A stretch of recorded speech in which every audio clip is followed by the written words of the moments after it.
Hi everyone, welcome to They Play Games, a podcast for non-gender conforming folks within the game industry. You could be within the game industry, wanting to be in the game industry, or actually just love games. We are a safe space for everyone and we'll have loads of different guests talking, so stick around and listen. I'm your host Ladell, aka Pastelbat90, and I've recorded this intro way too many times.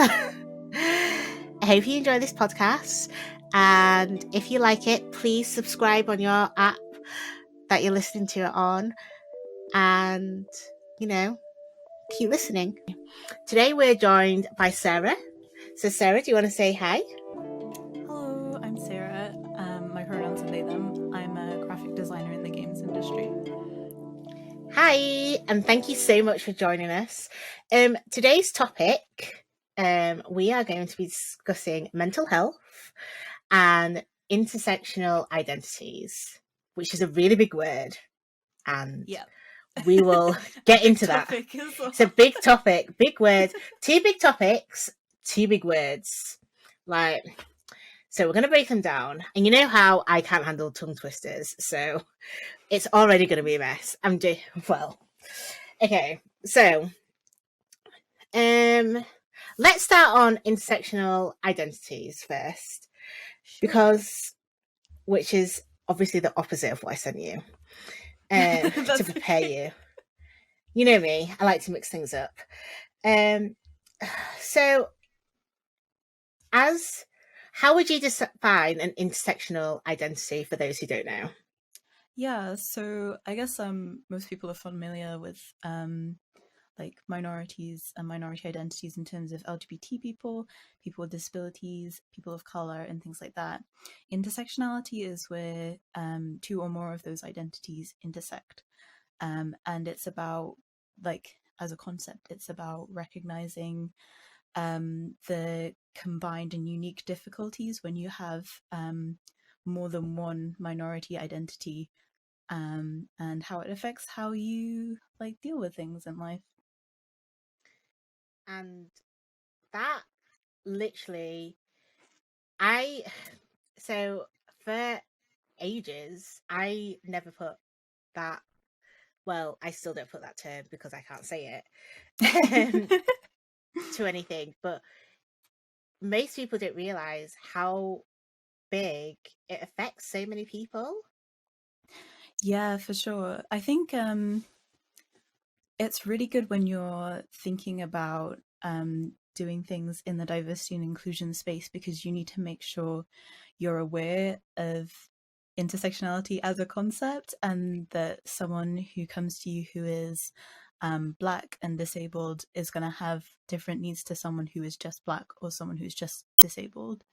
And they might have totally different difficulties that you've never thought of because of the way their identities intersect. Yeah, it's one of those things where people always say I'm also disabled, or I'm also queer, and you're like, yeah, but I'm more than that. Like, you don't get it. I'm more. And people then struggle with that concept, and it's getting them to realize that concept is where we're trying to get them to understand and work with us. So yeah, I think it's no, I forgot what I was going to say then. No, it's fine. I was going to say, so in the game industry, because we're both in games, what do you think, as a starter, the game industry could do more to help us? To help people with intersection identities? Yeah. I'm saying us because it's me. Yeah, I'm the problem. Obviously.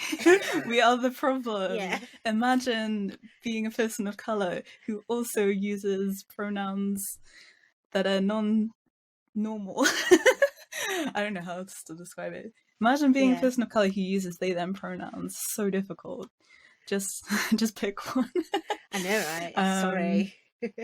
Yeah, I think the games industry struggles with so much of like minority identities to begin with, that I think they need to start getting some of that right before they can look at like intersectional things. But obviously, like they both need to be done at the same time. But I think obviously, I don't know, like a lot of industries are not particularly like disability friendly. I think obviously industries have got more so it's like since COVID and things like that. And I think the way a lot of workplaces are like hard for people with disabilities to access, combined with how it's also harder for people of color to get into the industry, can be like a double whammy basically. And I think like that can be alleviated kind of like by doing more to help in those individual areas, but also yeah, I don't know. I don't know what also. Yeah, it's difficult. It's such a big question, and there's so many like areas. I think the games industry has so much to improve on in terms of supporting minorities in general. Yeah. And I guess like a big thing is that in terms of representation, intersectionality needs to be more of a thing in the games industry, because it's really good that we're seeing more representation of people of color in games, more LGBT representation, and more disability and neurodivergency representation in actual games. And like it's improving in studios as well. But when you think about representation, like sometimes people have trouble like realizing that those identities can intersect, and they just make like white LGBT people and white disabled people Yeah. and LGBT people who are like able-bodied and stuff like that. And I Yeah. find like there are like intersectional games out there, and they tend to come from actual teams who have like intersecting identities, like LGBT people of color and groups like that, not like mainstream AAA studios. Yeah. Like, I don't know. It's so like we're talking about it on the last podcast. Like the Sims do well in that fact is how you can choose the body type and choose and change all that. But it shouldn't be like a game where you can edit it so much like that. Well, edit's not the right word, but you know what I mean. You have so much choice like that. It should be one of the things where it's in all games like that. Do you know what I mean? Like it's not a character build like that. It should be if I'm in a first person shooter, if I'm in a MMO, or I'm trying to think of another game that I play, other type of game. If I'm in any other type of game, I should be able to have so much more choice instead of just like Yeah. the typical standard. Yeah, I think I was actually listening to a talk yesterday from, I think they're called Take This, and they were talking about D&I in game design, and how like obviously the being able to see yourself in a game is like so important to like belonging and feeling like you belong in the world. But it's actually the games that tend to have that kind of representation are the games where you can customize your character. And like obviously like we know that they haven't historically done a very good job of representing us anyway. Oh my god. um like I still have yet to find a game which has my hair texture in it, so that's like I'm still not represented in a single game I've played. I mean, technically you can find it, but it's whether it's done well. That's the Yeah, difference. yeah. Well, I find for my hair, because it's like quite tightly curly, Yeah. games either have like wavy hair, or they go straight to like 4C and afro Yeah. textures, and I'm like, neither of those are my hair. I guess I have an afro now. Guess you're just an afro. Yeah. Yeah, and it's getting better, but it's getting better so slowly. Yeah. And when you think about like how that affects like intersectionality as well, in terms of like feeling like you belong in games and in like the game world.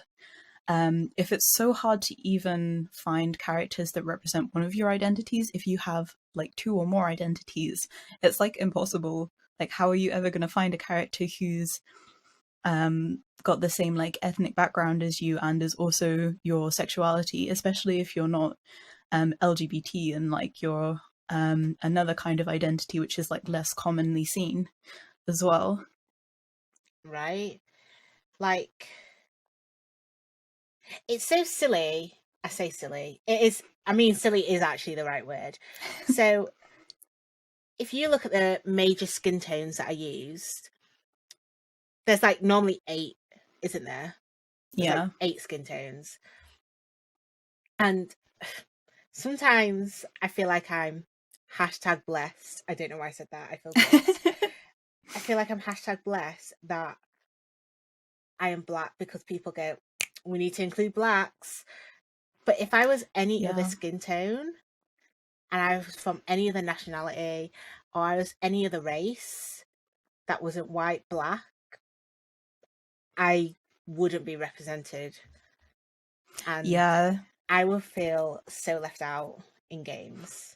This is something I have like a problem with as well, because I'm mixed. I'm actually white, black, and Chinese. Yeah.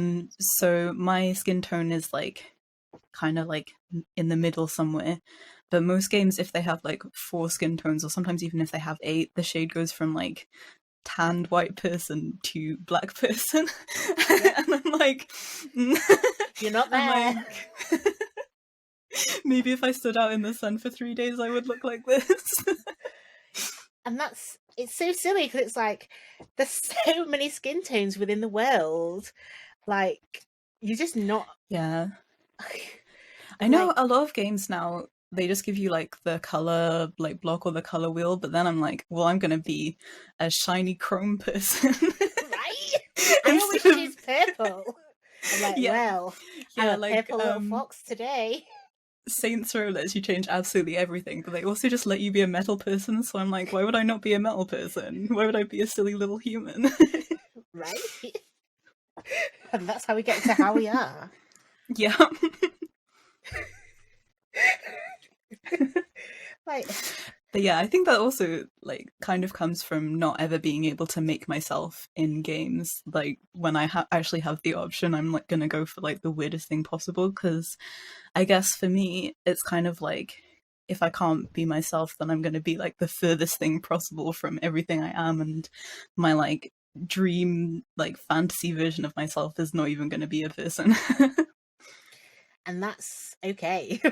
That's what I think is fine. But if they are just going to give us the option of skin tones, then they should give proper skin tones, and not Mm, just the, not even, I don't even think it's bare minimum skin tones. It's like,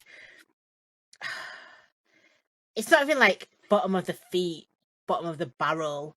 It's like, I don't know, something worse than that I can't think of right now. But when I think of it, I will come back to it. yeah. I think more games could do with like modeling the skin tones they offer on like actual people as well, instead of like just having like some kind of gradient and like picking like 4 values of it. Yeah. Because quite often like the darker skin tones are not accurate either, right? No. Um, and yeah, like there's a like it's a really common thing in like digital art, but obviously like in games sometimes as well, like you see how black people look and you're like, they're kind of gray. You just like desaturated the white people. I've never seen them so bad in so many games. It's oh my god. So it makes me laugh. But then also, then when they like, if they then do like lipsticks or whatever, the lipsticks never goes. Yeah, that's like such a big thing in like customizable games as well. Like all of the like quite a lot of the customization options are also intended for white skin. So like you can make a black person, but they're gonna look weird because because they have like weird hair color and their makeup is a weird color. Okay, so Midnight Suns. I love the game. My favorite game currently, alongside Destiny. I have got my character is a black female because you can only choose male or female. Yeah, whatever. Anyway, That's a whole other thing, isn't yeah, yeah. it? We're not getting into that now. This is like intersectionality though, like we haven't even made an adequate black person and we can't even choose the proper gender. Right, and like to be fair, the curls in her hair look okay. She's got like she's got like half cuts in her hair, no, side cuts in her hair. Like they look okay. They're not brilliant, but they look okay. Like you know when some have done worse, but they look okay. Like you can shade, like they've got highlights. Mine's currently a switch between like, and they've got nice fades. Mine's got like purple and blue at the moment. It's pretty hot. Nice. But then I go for makeup because I love makeup, right? Yeah. I go for every color through every color. Tell me why this pink looks so hot trash. I threw down my controller and was like, why does it not match? And then went through every other shade, and it wasn't until I went to the last one, which was a matte purple, and that was the only one that went. And I was like, why is it only one shade that matches with my skin tone? Why is it? I Yeah. was so mad. And that's why I'm wearing matte Yeah. purple today, but it's not. Because it was the first one I picked up. Yeah. I just remember stuff like that from The Sims. So I haven't played it a lot recently, but I remember like a lot of the makeup choices being really weird and like you could only get like pale pinks for lipstick and stuff like that, and it's like, well, now I look like a caricature of Pale pink. myself. Oh. um yeah, yeah, it's just like it just really shows that like additions like skin tones like that, when it's an afterthought and you like it hasn't really been thought through, how is someone actually going to create themselves in this character creator if they're not white? Like I feel like character creators all need to be tested by people who are not white to see if they can make themselves in it, and if they can't, then you would know right away. I like how all we've talked about is being of a different skin color. We haven't even talked about the fact Yeah. that that is our first step of problems before we even go to any other issue. Yep. Like, there's only one game that I think you can. There's only Forza Horizon 5 where you could choose to have artificial limbs, but even Yeah. then, people were using it as an accessory. Yeah. like, Yeah. like it's not to be used as an accessory. It's not. It's not a piece of fun. It's not something you can choose down at Tesco. I think Saints Row has that as well, I believe. And I feel like it kind of makes sense in that world because your character is like a criminal, right? Yeah, So there's like a lot of opportunity for them to lose limbs and stuff. But I think, yeah, it's really interesting because I definitely don't know enough to like have an opinion on it, but like what is the consequence of adding like vi- visible disabilities to a character creator that anyone can use, and also because when you add stuff like that in like a character customization thing, they do just become an accessory because they don't change the way you play. They yeah. don't change how your character interacts with the world. Like it's just cosmetic, and I imagine like I don't know, like it's better to have that acknowledgement than not, probably. But also Like, like what are the consequences of it as well? and that's the thing. Like, I really loved the idea of it at first. I absolutely loved it, but then I think the reason why I got so aggressive was because I saw some people use it literally as an accessory, like, oh, I could put this on today, but then like they'll change their character to have like perfect, like a full limbed body, and uh be perfectly fine. And I'm like, well, that's people can't go around doing that every day. Like, you can't pick and Yeah. choose. That's not why the Forza put it in the game. That's not what they were looking for. Yeah, that's the thing. Like, I'm pretty sure that wasn't like the intent at all, but like, Yeah, and that's what got it's me like such so a mad. weird like consequence of like something Yeah, that's supposed to be really positive that people are just like, yeah, I'll be disabled for today as part of my quirky little outfit. yeah. And that's like Like, obviously not good. I would love it if like they and maybe people think this is harsh, but they did it as like, if you put this, not mod, but if you put this on, like, it's with you for the rest of your career, or like, you know what I mean? Mm. Because I that's wonder if how. it would need to be like kind of like in a separate section, like, you know, in The Sims where like you make your characters' outfits and stuff. Yeah, I wonder if it's like more in a kind of space where you make their personality, yeah, like in a place where you set your character's voice and things like that. If like disability representation belongs in a category like that, where you're setting like, this is the person my character is, not this is what my character wears and what they look like yeah. today. That sounds so much better, because like I have family members who are disabled, and like when I think about how like they would see it and like how it affects them, I'm like, that's not okay. Like, that's not how it should go down. Like, Yeah, look at me taking yeah. personal stands. Okay. It's important though. It's really important to make sure Yeah. you're when you're representing a community, you're not accidentally harming them as well.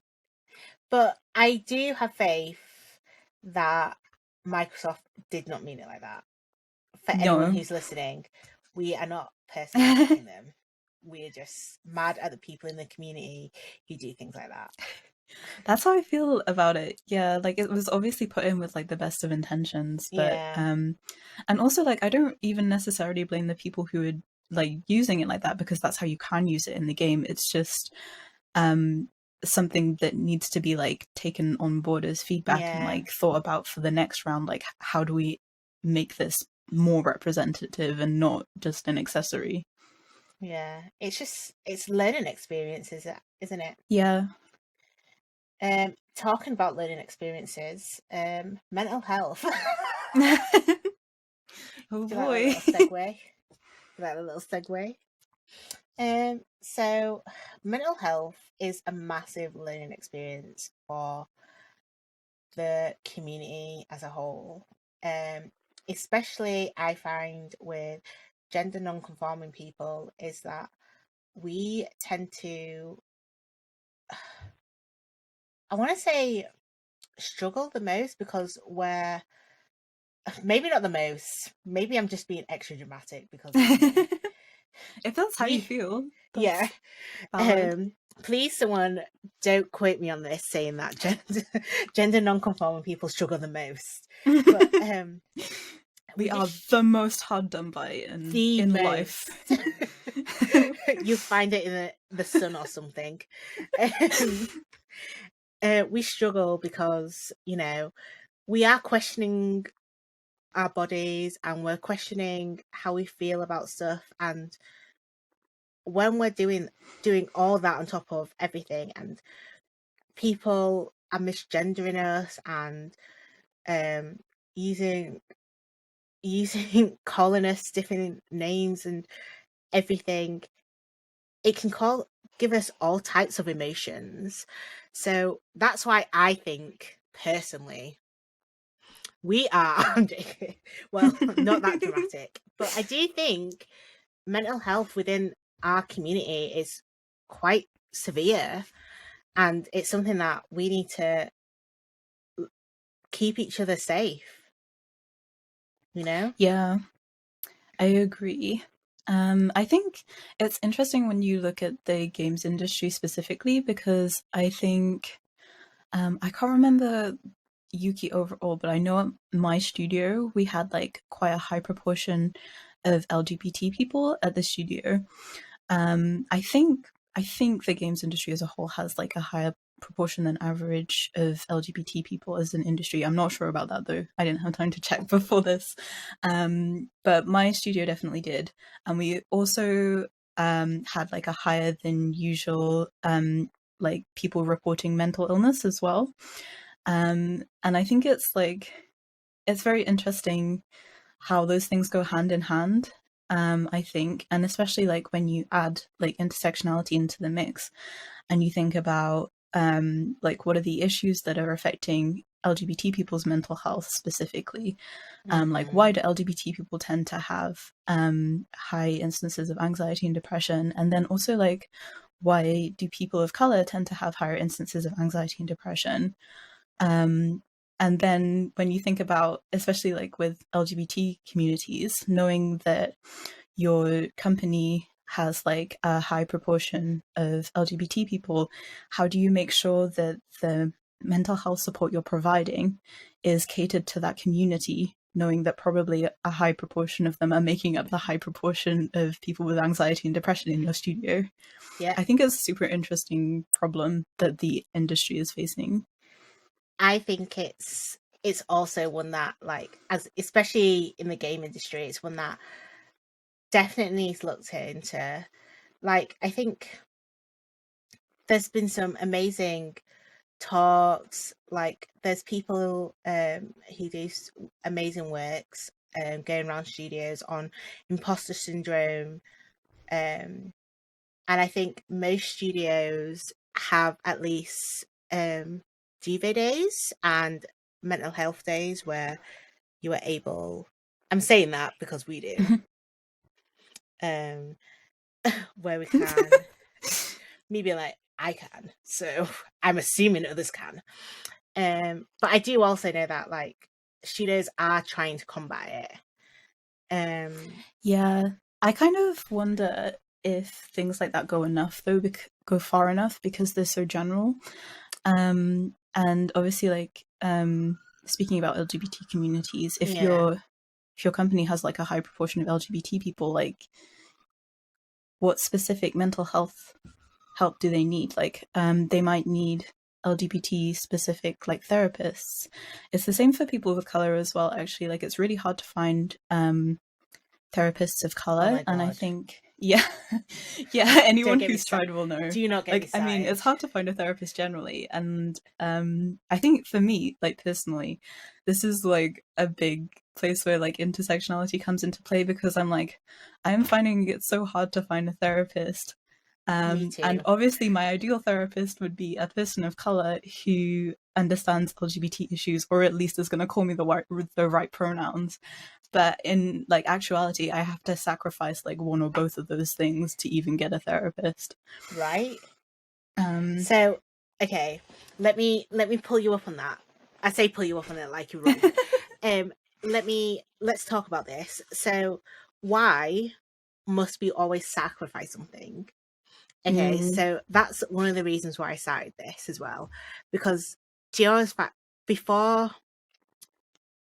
this, I always, and I don't know if you did too, but I always felt like I had to sacrifice either my blackness or my non-binariness, if that makes sense. But mm, then with them two, I'm still disabled, and mm, I fully dropped be it my disabled, like, because I can't think about it, because that on its own is too much for me to think about, if that makes sense. yeah, Like, did you ever feel like you had to like yeah, choose, and like those choices ruin, like, not ruin you, but like made yeah. your life so hard? Yes, I think like mixed race people tend to experience this like with our ethnicities as well. Like that's definitely what I experienced the most growing up. Um like acting different in different spaces with depending like which family members you were with and stuff like that. But definitely also in terms of like identity. So I feel like for most of my life I've had trouble like getting like any of my identities like recognized correctly by other people, so I kind of like just don't talk about it that much. But I think especially in the last few years since I've started getting involved with D&I things in the industry, there's definitely been times where I've been like, I don't have the time to do LGBT advocacy work and mental health and work for people of color. So I have to choose like which part of my identity I want to kind of like use the most and further the most. And it always ends up being doing stuff for people of color because that's the area which is like has the least amount of support generally. But it's kind of like, okay, in this space, I am a Black person and I am trying to get you to understand that I am capable of my job and Yeah. everything. And it's like just totally leaving to the side that I'm also non-binary and you need to call me the right pronouns. Right. I'm so sorry that you had to experience all that, and you are always welcome within this podcast, within our space, to be you. Just so you know that. Thank Um, you. it's I okay. think I think in these kind of environments though it takes like time to figure out like who you is. I think like you said, like when Yeah, you um when you're going by like how other people see you and like how other people see your identity, you end up like dropping parts of yourself, and it's not really something like you can just like pick up again. You have to kind of be like, okay, I also have this identity, like what does that mean to me, um and things like that. yeah. Like, this is what I want. Like, I want, like, if you align with non-binary or gender non-conforming, like, but as well, anything else, this space is for you. Like, I don't care. This space is for you. Like, and that's what I want to make clear to absolutely everyone. Um, and I, sorry, one of my hairs just standing up. Like, I just want everyone to feel like, because it's so hard to find a place and to not have to hide yourself and not, Mm, and it affects your mental health so much, that of that holding back and dropping a part of you. And yeah, it's, it's like just like curating yourself for other people, and yeah. it has like such a negative effect on like self-esteem and stuff long term as well. Mhm. Like I was having a conversation with my sister a while ago. My sister works in mental health, and she was saying how when she was like at uni studying, she was in classes full of people who were like able to do unpaid internships and things like this, and people who came from money and things like that. Obviously, like a lot of white people. Like I think she was maybe the only or one of the only Black people on her course, and she was like, "Well, you can win scholarships, but to win a scholarship, you have to do an interview, and if you don't have good self-esteem." Or like good confidence, then you're not gonna get through the interview. And like obviously like when you're young and you haven't like all you've known is like the place you grew up in, like for example when you're at uni, um Yeah. your self-esteem is entirely like built in the environment you grew up in. And if you're like um a minority, like an LGBT person or a person of color in a environment that where you don't feel welcome, where you don't feel like you've been able to be yourself, your self-esteem will have suffered for like your whole life up until that point. And it's like it just sets you back by the time you reach adulthood. Like you don't have the sense of self and the self-esteem to like succeed until you have had a chance to find yourself as an adult in a welcoming environment, if you can find one. Right? And it's so, and that like, it pulls at my heartstrings so much, because I think that's also why, like, I want so many people to come on here, like, even if like an episode is 10 minutes long for them to tell their story, like, it gives them that bit of confidence to know that we're listening, we're here for you. Do you know what I mean? Yeah, community is like really, really important. I think especially when in terms of intersectionality as well, because it's only within like larger communities around one of your identities that you might find people who have other similar identities as you, and then you're not like alone. You're not the only non-binary person of color that you know, and so on. Yeah. Oh, I really want to cry, but I'm not going to because I put makeup on. And that's me being dramatic. Okay, so I have one final question for you. Okay. I'm Why ready. am I your idol? I'm joking. Wow. Well, there's this really great podcast I really like called They Plays Games. Oh, I said that wrong.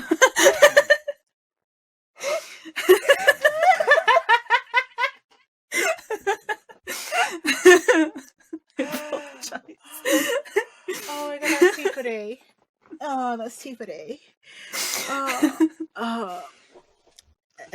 Okay. Well, thank you for being on the podcast. I'm too lazy to have hour-long podcasts because I'm not. I don't think it's lazy. Let me correct myself. I don't want to have hour-long podcasts because they're so heavy, topic heavy. Like, yeah. who can listen to a podcast for an hour on mental health and intersectional identities without wanting to cry, especially with us two? Like, yeah. If I want to cry, I know when it's enough. And I'm like, we need to end it, okay? And I'm going to leave that bit in, just so everyone knows. Okay. Partly because I hate editing. I hate editing too. It's rough. Yeah. But also, I've like managed to like never get into podcasts my whole life, because they're always an hour, and I'm like, I don't have an hour.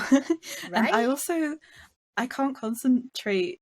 I can't like listen to things and take them in unless I'm like concentrating. So that's like I have to concentrate on something for an hour. That's right. Like you're asking too much. So I try to. My aim is like 30-ish minutes. 30-ish minutes. So this is a bit over, but we do have some bits to cut out. Yep. It's probably still probably going to be a bit over. Anyway, thank you for coming. Thank you for having me. You're welcome. Where can people catch you? Although I'm going to put you for socials. If you want.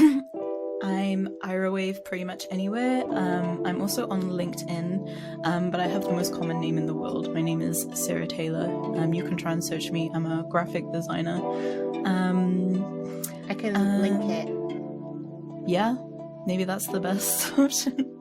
I've never like directed people to my LinkedIn before, but I am on LinkedIn if you would like to connect professionally and talk about being non-binary in the games industry, like graphic design, anything like that.